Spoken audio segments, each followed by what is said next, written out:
So the machine we have behind us is a 1908 Dolbeer steam logging machine, and its purpose was to pull logs through the forest so that they would eventually be transported to the sawmill.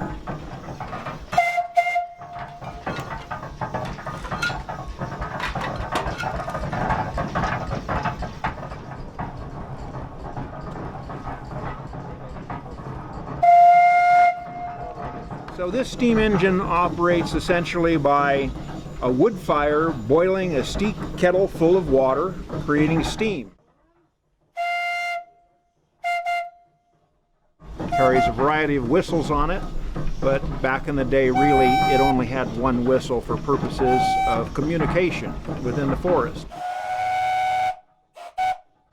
If there was a need for communication over the side of a hill, they would have what's called a whistle punk, a small boy that had a wire that was attached to the whistle, and he would watch the logging operation below and then pull the whistle at the right time so that the steam engineer could engage the machinery and pull the log up from an area where the engineer couldn't exactly see it.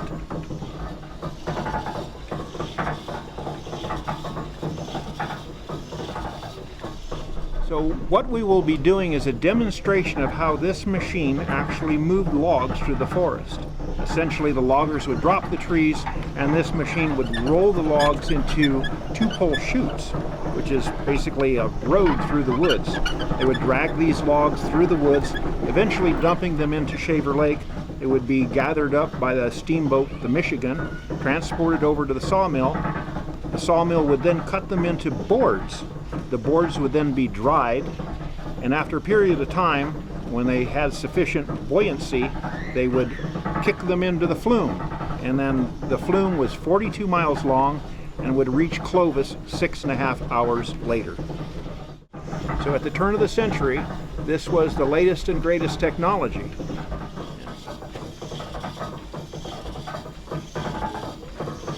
So for 108 years old, it's a pretty fascinating machine.